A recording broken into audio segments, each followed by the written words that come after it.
Teen killer forced to tell mom about his crime. Is she okay? Do you see where she's hit at? No, it's on the side of her head. They're saying she's pregnant too. Take a deep breath. That is mom? This woman was just informed that her daughter, Tiara Harris, was shot in a gang-related incident and is in critical condition. They just were shooting, and the blood just started dripping from her head, like shooting the ambulance. Like, I can't even talk right now, bro. Her boyfriend rushed her to the hospital, but sadly, it was already too late. And the worst part, Tiara had nothing to do with the shootout.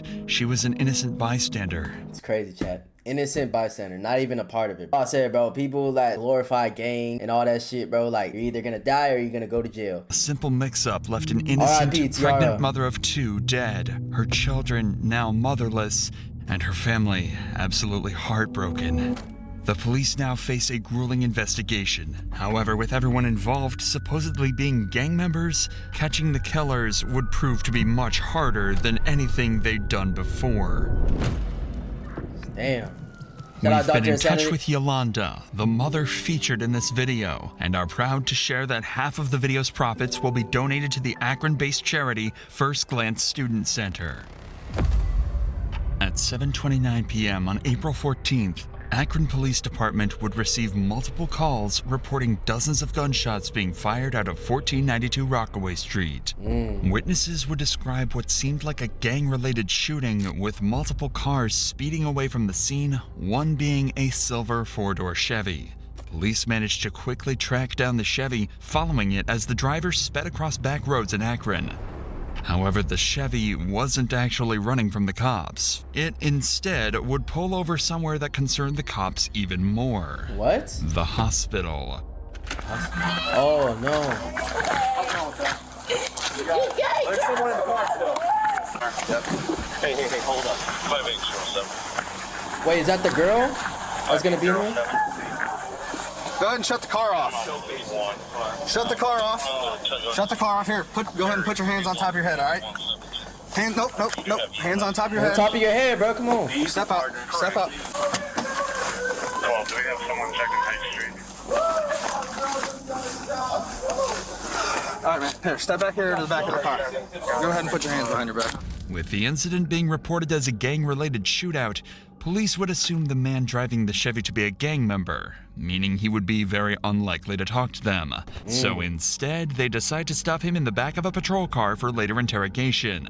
As this was going on, dozens of additional... He's not retaliating either, so I wonder if that makes him a part of it. 911 calls would ring in, witnesses would arrive at the Akron Police Department to give their testimonies, and more cars would arrive at the hospital. Most importantly, though, 4 miles away, a young woman would be placed in an ambulance under critical condition with a bullet wound to her head. Turns out all of this would be connected to a large group of reckless shooters. It's at this point that we need to step in. This is one of the most complex and mysterious cases we've ever covered. So we need to break down some details first in order for you to fully understand the case itself and how well the police handled every single step of solving it. At 7:22 p.m., a car arrived at 1492 Rockaway Street carrying a number of people who started hanging out with some friends on the side of the road. This group included Javier Small, Lenier Worthy, and Jonte Smith. Everything seemed fine until 7:29 p.m., a black vehicle reversed into the street carrying Tiara Harris and her boyfriend George. Her boyfriend recognized some of the people on the sidewalk and wanted to back up and say hi to them. At that very moment, on the other end of the street, 3 men emerged from an unrelated vehicle and started firing bullets. Oh my God. At the car? These men were Zaire Saunders, 17-year-old Anthony Whitaker, and Darion Rackley, all affiliated with the gang BBM, a notoriously violent... BBM, bro. Like, this is supposed to be hard, bro? Like, y'all think y'all niggas look hard with a name called BBM, bro? Violent gang active in Akron at the time. There was also the driver of the car, Jeremiah Williams. Their shots scattered the group on the sidewalk, with everyone running for cover. In the panic, Jonte and Javier drew their guns and began to shoot back. Bullets went back and forth, and everyone went into a panic as they realized their lives were at risk and a bullet could strike them at any moment. Seconds later, the dust settled, and the BBM members Zaire, Antonil, and Darion fled the scene. However, a grueling silence would ring throughout the street as Tiara's boyfriend, George, realized Tiara was the sole victim of the shooting. Oh my God. With BBMs splitting up and running in different directions, George flooring it to the hospital, and everyone on the sidewalk either heading inside or preparing to head to the hospital too, cops would begin the grueling task of figuring out what just happened and who ultimately was the one that fired the killing shot. Now that you understand exactly what happened, we can join the police as they try to figure out what just went down and how to solve the developing mystery. Remember that all the cops have received at this point is a phone call alerting them to the shooting and a description of the silver Chevy they've just pulled a gang member from. So who the hell, this guy was in the Chevy? I thought that was gonna be the boyfriend driving the girl, but it's not. The boyfriend had like a black car. So what the hell was he doing rushing to the hospital? Like, there's another victim that's at we don't know where that victim's going to go. There's a possibility that victim may be deceased. Yeah, they got shot. Okay. Someone's got to go check, probably. Two of the officers ran over to the front of the hospital and discovered Javier Small and his girlfriend in complete distress.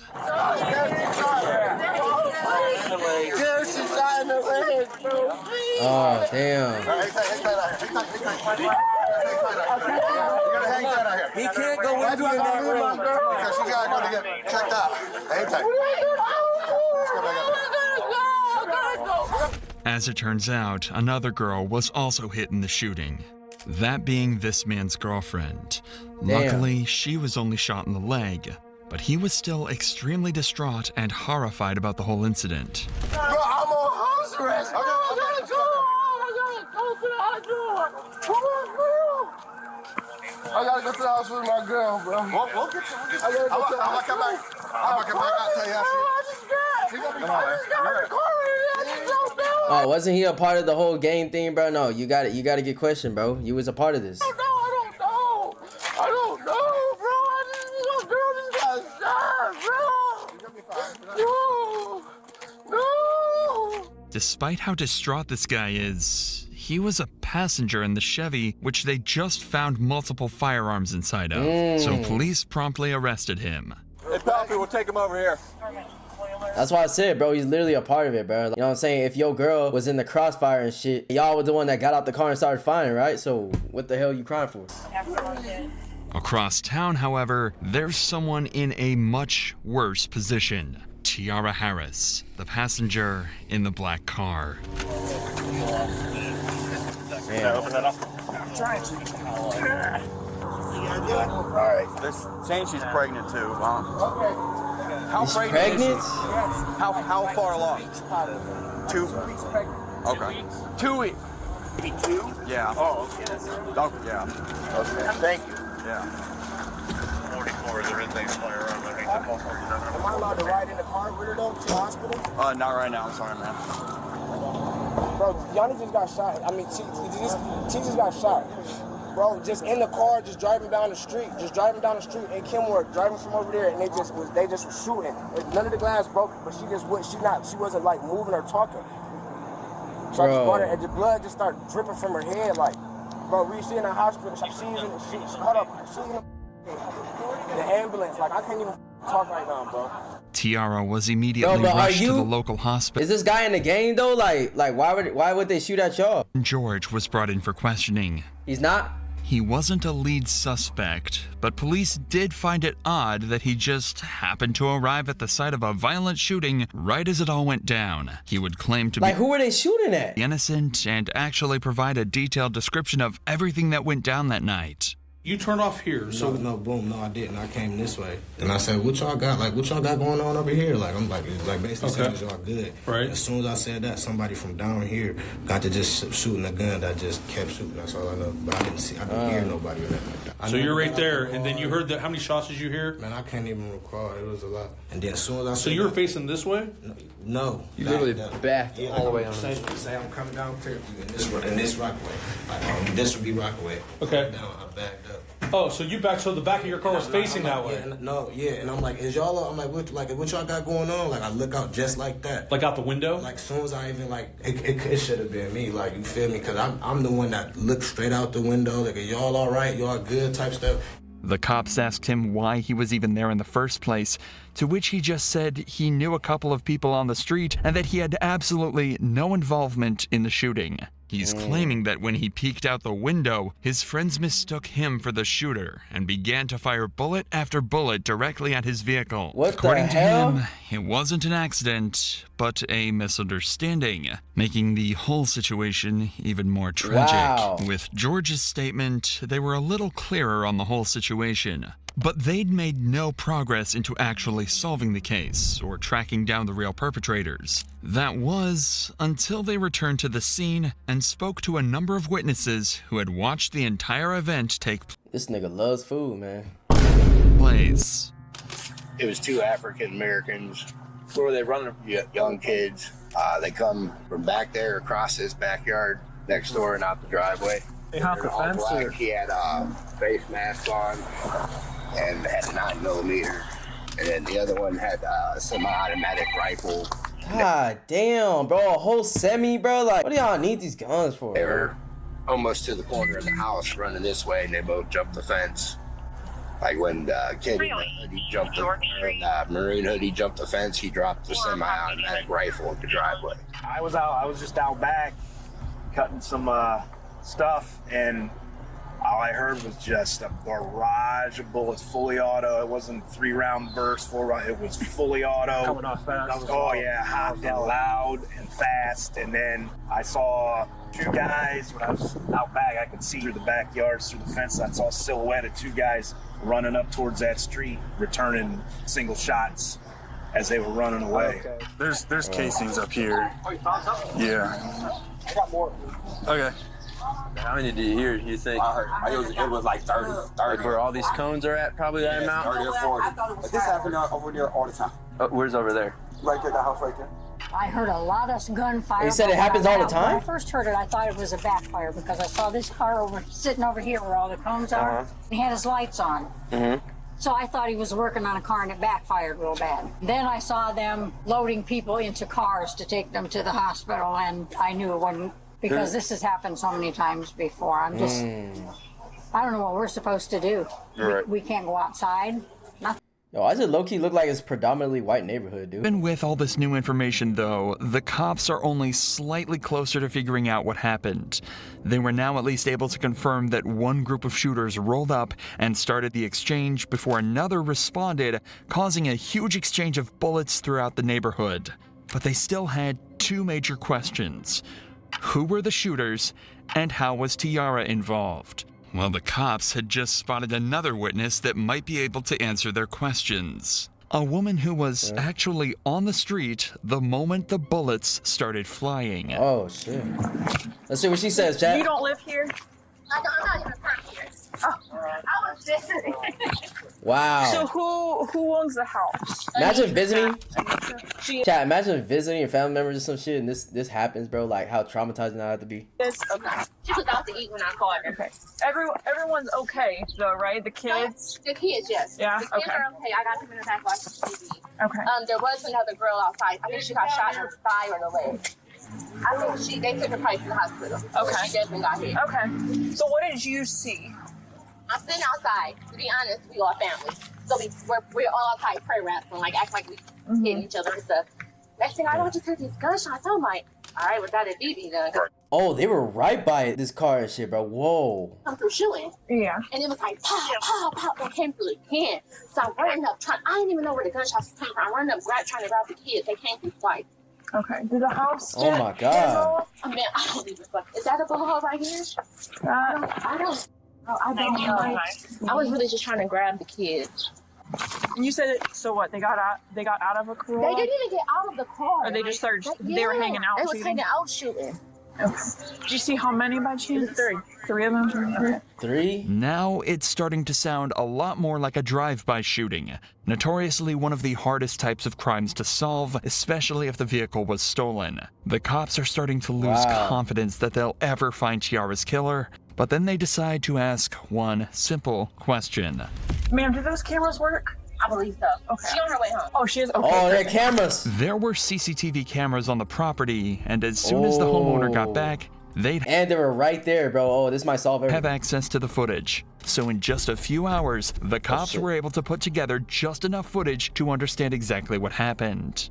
Remember, we already know all of this, but for the police, this was huge. Now they had a detailed timeline of the entire incident, including at what time it went down, how many people were involved, and which vehicles the suspects used. My gosh. This would be very useful in the coming interrogations in terms of verifying their suspects' claims and pressuring them to confess. Police finally had a solid piece of evidence, and right as their case had started to build some substance, their biggest lead yet would step out right in front of them.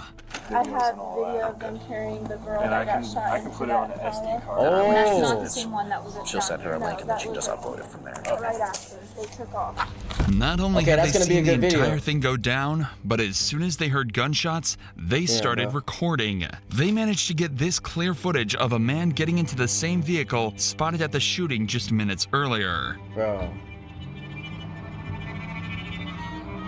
Now all they needed to do was track down the car using the visible license plate, and they'd have their first lead suspect. But with that said, these kids were no strangers to running from the police, and the officers would begin the hunt to find these evil teens. Damn, bro. While all of this was going on, police had another, perhaps more nerve-wracking situation to handle. Tiara had passed away, and her family had no idea.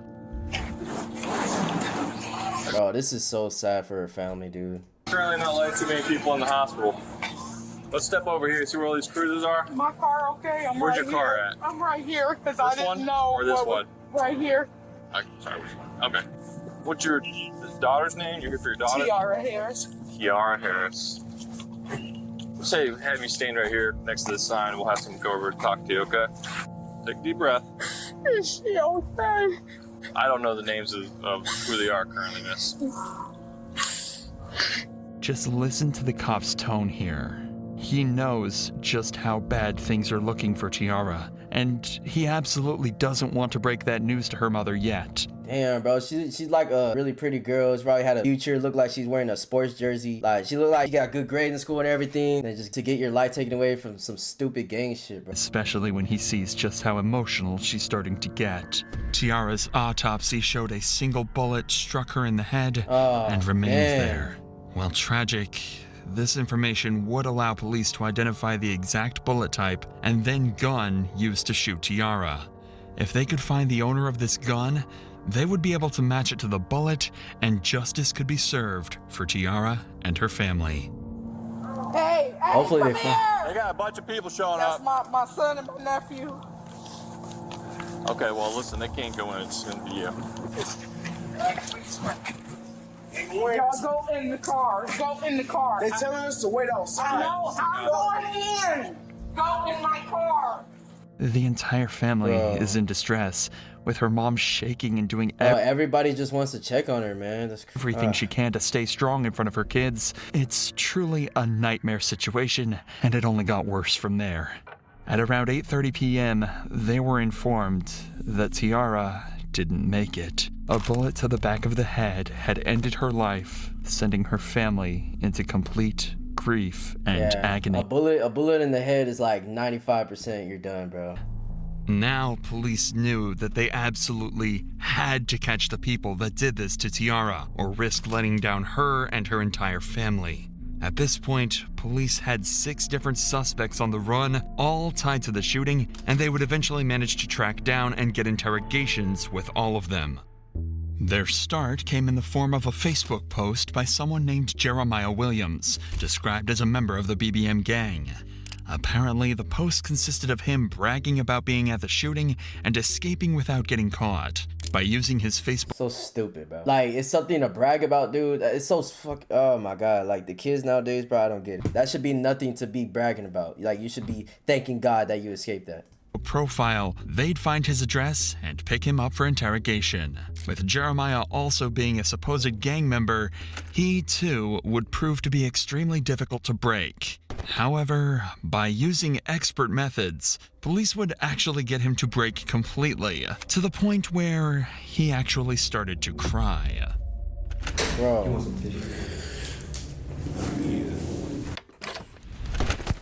Yeah, that's true. How's it going, Jeremiah? Sorry for the wait, man. I'm Detective Smith. This is Detective Davis. Nice to meet you.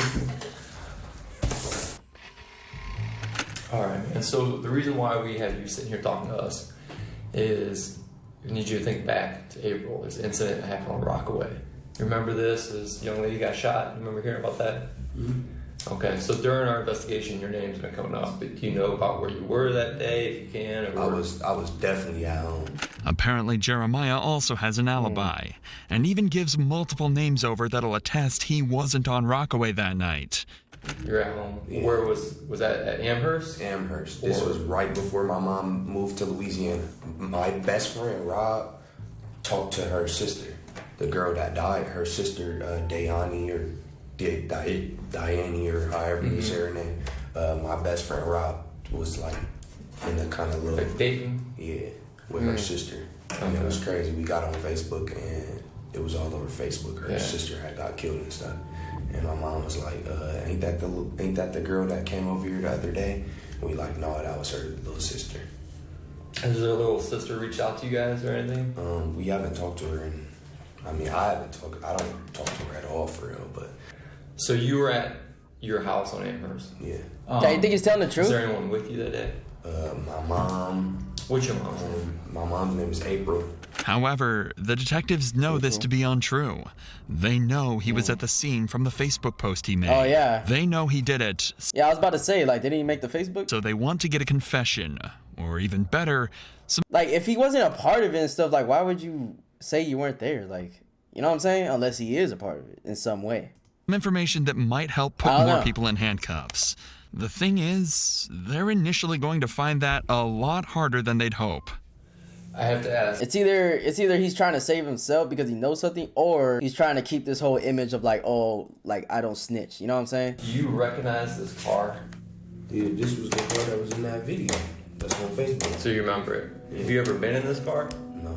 Do you know who drives this car or owns this car? I don't know him by like name, but I know who he is. His name like Pa or something. Pa? They call him. Do you know? Can you describe him? That's funny because I don't even really know what he looks like. Like I mean, every time I've seen him with a ski mask on. Okay. Like I've never seen him outside of a ski mask. Okay. All right. Tell me a little bit about yourself. Your past. Like, have you ever been in trouble or anything? Yeah. I'm actually right now. I got probation. So like just a weapons possession charge is all you got? It's like carrying a concealed firearm in a motor vehicle. Gotcha. Yeah.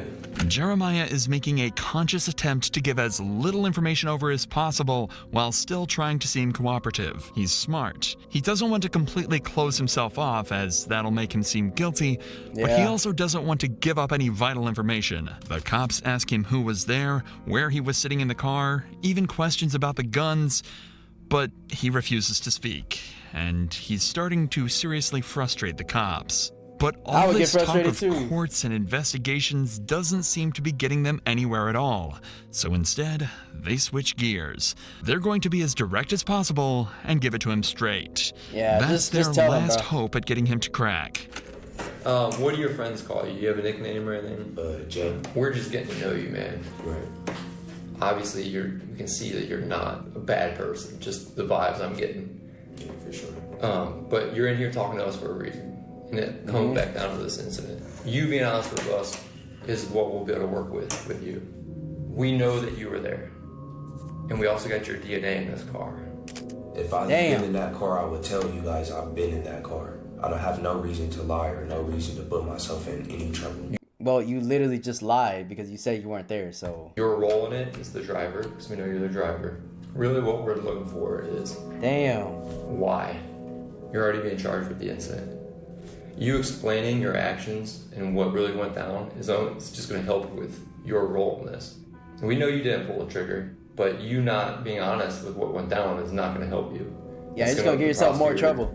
And the judge and jury are going to look at someone who's not remorseful. Drove over there and they started shooting. So they told you to drive over to Rockaway? Yeah. Who was sitting where in the car? In the front, and Zebo sitting behind me, and then Pa sitting on the door. It worked. The cops actually got a name. It was a nickname, but cops could eventually tie this back to a man named Z Saunders, who would be interrogated later. This was huge. They'd actually gotten a gangster to tell on one of his partners. But they weren't done yet. They knew he still had more information, and they weren't going to stop putting on the pressure now. We got to go back to who was in the car with you. I know you know Zebo. Pa, you say you just know him by Pa. Do you know his real name? Okay. And the third person, you're saying how often have you seen him? Would you be able to identify that last person by a picture? Jeremiah physically looks defeated. He's avoiding eye contact and is hunched over. Bro, he knows. He likely never saw himself giving up the names of his partners, but that's exactly where he found himself. The cops, however, are over the moon, even managing to get descriptions of the people he doesn't know the names of. They ask a few more questions before leaving him alone for a minute to prepare their next move. However, on their return, they didn't expect to see Jeremiah, a once tough and unbreakable gang member, to cry because of what he'd done. Damn. What'd you say his first name was what? Darian. Is this Darian? Do you want some tissue, man? I need a verbal yes or no if that's it. Yeah. So let me get tissue.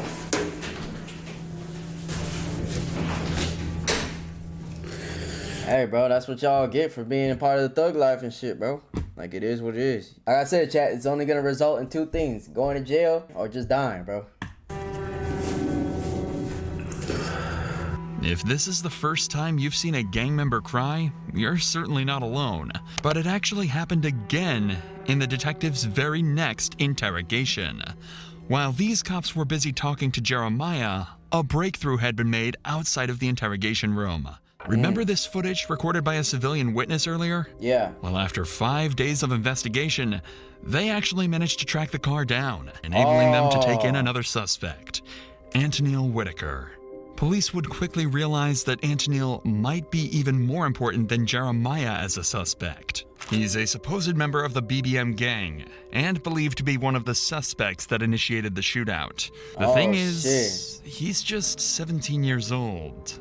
Since there's still some information even Jeremiah couldn't give them, they figured they might be able to scare him into giving up everything he knows. And their first idea is... Gang.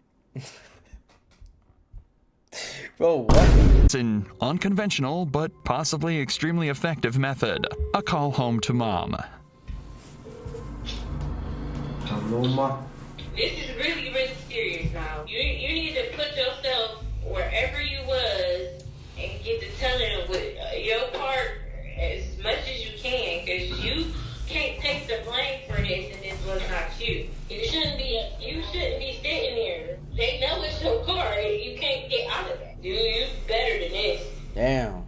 Antonil doesn't... Yeah, you 17 years old, bro. Just put your life ahead of you, man. Doesn't even seem to feel like following his mother's advice. Despite the fact that they know it was his car, he's claiming that someone else was actually driving it that day. And even more unfortunately, he'd forgotten exactly who. Listen to his story and see if you believe it as much as the detectives do. So you said you were at home? No, wait, like the whole day? Someone took your car somehow, brought your car back, gave you the keys back or whatever, and then so you could take your sister home. That doesn't make sense, man. You know a jury, you know a judge. They're not. I'll be honest with you. I mean, what you're giving is not even a good statement. It's not even a good lie. That's why it'd probably be easier for you to tell the truth. You see, about an hour after the shooting, Antonil was confirmed to have used his car to pick his sister up from an event, meaning it was clear that he was still in possession of it. But that didn't faze Antonil, and despite how many questions police asked him, he refused to give up anything. How this works, you might already know this from TV, but I mean it's kind of accurate. We're going to compare your DNA to the DNA on the shell casings that we collected on scene. Is there any reason your DNA is going to be on there? Because if there is, you've got to explain that. You said no, or I don't know. Who got in the car with you at all these? If you're saying your DNA is not going to be on those shell casings, right? And you're saying you weren't driving, who did you let drive your car? Believe me. I don't know what's there. But right now it looks like it's on you. They're trying to force a confession out of him by telling him that if he'd been in physical contact with any of the evidence tied to the murder, they would find out and he would get sentenced. And they're not lying either. When you touch anything at all, you leave behind skin cells, sweat, small hairs, or even oils that can quickly be traced back to you. Meaning, if Antonil had touched the car, the bullets when loading his gun, or anything else related to the murder, police would find out. However, as of now, detectives haven't had the time to run these tests to confirm if his DNA was present, meaning they couldn't pressure him to a confession, and they'd have to wait until later. So in the meantime, they move their attention to the next suspect. Remember? Let's go, Blubby! The man Jeremiah gave up to the cops back in his interrogation? That was Z Saunders. Once they had his name, they tracked him down and arrested him. And he would prove to be even more helpful than Antonil and Jeremiah combined. Did you know of or hear about that young lady who got killed? Yeah. Did you know her? No. We don't think that. Oh, why is he naked though, bro? Like, is that hot? She was the one meant to be heard. And I mean, based on what we're seeing. But unfortunately, she did get obviously hurt. Her family's hurt. Right. You know, when we did that search warrant, we got your phone. Yes. Okay. And we downloaded your phone. And your location is putting you on Rockaway that day. No shit. What happened that day, man? I shot a pistol. You shot a pistol? Damn. Yes. Oh, he's admitting it. This seems like a breakthrough. He's just admitted to being a part of the shooting, and it seems that all the detectives' work has just paid off. But they're not quite there yet. Of the 3 shooters, 2 did indeed use pistols, but one of them was actually yielding the extremely dangerous automatic rifle that can be seen clear as day in this footage here. Instead of jumping this fence after the shooting, the man with the rifle fled Wait, did they ever find out what kind of bullet was on the girl's head? Directly down Rockaway Street, and that's the direction Zaire's phone shows him running. The good news is, that clears Zaire of being the man that killed Tiara. After all, she was killed with a very specific pistol round. Oh, but that does round. put him directly in the spotlight of being the man with the most dangerous weapon, and one that is directly lying to the cops right now. And they're not about to let him get away with that. We have video of the incident. You're on camera shooting a rifle. Is it a pistol that holds, 2 rifle rounds? Like, I mean, it ain't just... It is big. Does it have a stock? It ain't a pistol, it's just big. No, nigga, you're big. Stock on it? Like something kind of modified type thing? No, it didn't have a stock on it. So, describe it then. I'm getting all of this rifle. That single piece of information resulted in Zaire actually getting the highest sentence out of anybody involved in the case. Just the use of such a dangerous firearm actually... That's why he was trying to act like he had a pistol, because he knows, and once he admits he uses that semi, going to jail for a long time. Increased his prison time by somewhere between 10 and 15 years. But he still doesn't know that yet. He's still under the guise that if he helps the detectives out, he might get a better deal. So not only did he tell them where to find the rifle he used, he also gave up one of the most vital pieces of information the cops had received in the entire case. Group BBM. I just know they call it BBM. For real. BBM. Yeah. Zaire just told the cops the name of the gang that was involved. A huge piece of information that will help them track down every last individual that was part of this attack. Wait, isn't he a part of BBM? Or BBM the gang that they shot at? I'm confused, bro. Now the detectives have just one more final question that'll hopefully put together the final pieces of the puzzle they're looking for. You've been extremely helpful throughout this whole interview, and you're helping yourself out too. You gotta ask, whose idea was it? I know for sure it wasn't mine. They just around, so we'll just say, yo, it's my dudes. But you got different dudes, and you got different, like, that's how they is. But like, they ain't say it right then and there, they said it on Facebook, like, but they was like, I knew they was talking on me, they just didn't say it directly to me, but I knew they was talking on me.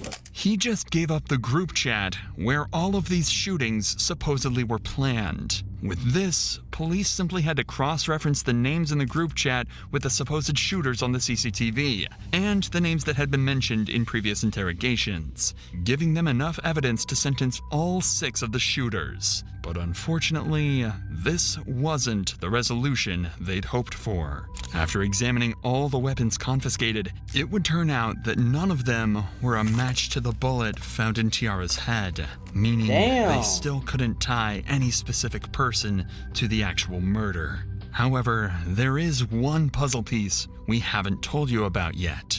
The one that would solve this entire case. Watching the CCTV footage, it's clear that there is one man that directly shot at Tiara's vehicle. Oh yeah, they did shoot right at it, and he got out too.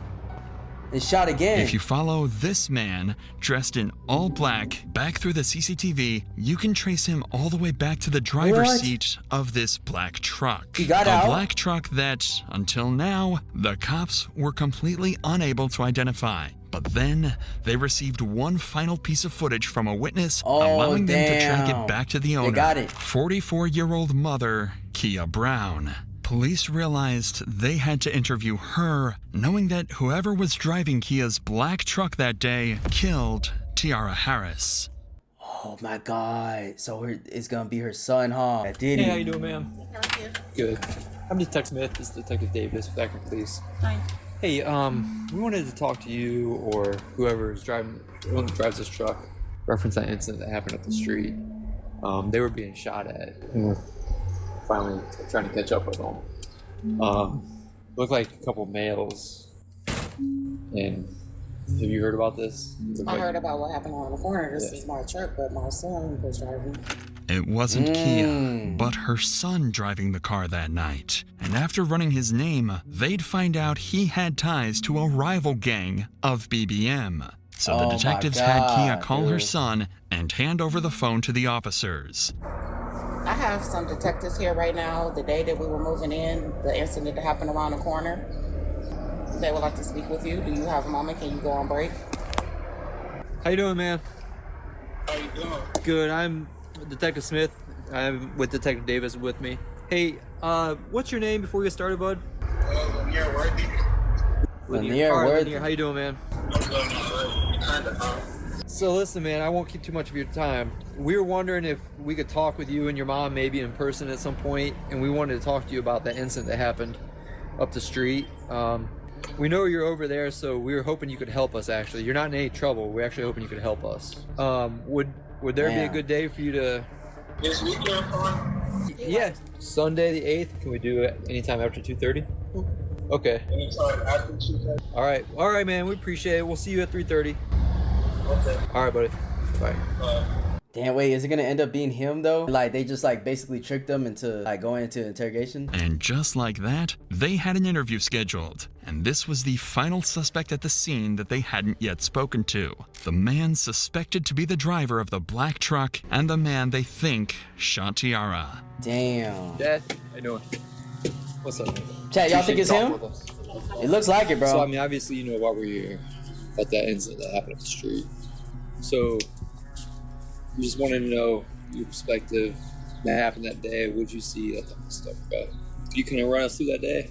I was standing in the driveway on my phone. Then heard shots. I got down, ducked. Then when the shots standing in the driveway. I heard that, ran to the car. When the shots started happening, you ran and got in the driver's seat. And then Teen got in your passenger seat, right? Okay. That was it. Lenier had just told them he was driving the black truck that day, confirming he was the man in all black that drove the truck and hopped in the Chevy. He was the man that fired the bullets. So they decided to ask him up front. I'm about to ask you something, man. I'm about to ask you from your parents. I'm sorry, but I gotta ask. Did you shoot that day? Yes, sir. Okay.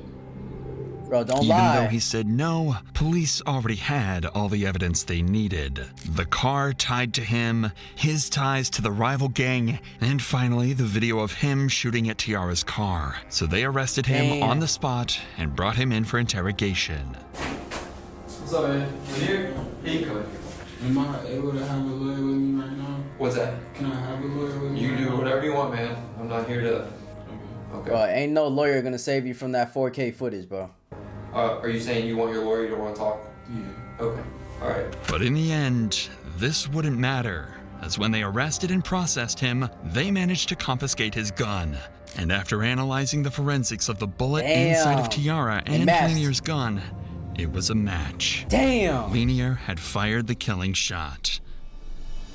After 5 months of investigation, all the puzzle pieces were finally in place. In total, 7 people were charged in this incident. Zaire Saunders was charged with involuntary manslaughter and 4 counts of felonious assault and was sentenced to 35 to 40 years. Antonil Whitaker and Jeremiah Williams got 20 to 24 years on similar charges, while the 4th assailant in this group, Darion Rackley, got 34 to 40 years. It was confirmed Antonil's DNA was in fact found on various bullet casings on Rockaway Street, despite his claims in the interrogation room. The next 2 to be sentenced were the ones who shot back at Zaire's group after being rolled up on. They were Javier Small and Jonte Smith, who were sentenced to 4 years and 2.5 years respectively. Lastly was Lenier Worthy, Tiara's actual killer. However, as of this video's upload, he's still awaiting sentencing. Tiara and George were not involved in any of the gangs in the shootout and were found— How the fuck did everybody else get sentenced but him? —completely innocent. At long last, Tiara and her family could finally be at peace. Half of our profits in this video will— That's still not at peace though, bro. Still some stupid shit happened over some game violence, bro. That's crazy, chat. Yo, if you guys like videos like that, make sure you leave a like and also comment below other videos like this that you guys want to react to, or leave suggestions in my Discord. I'll catch you guys in the next one. Peace.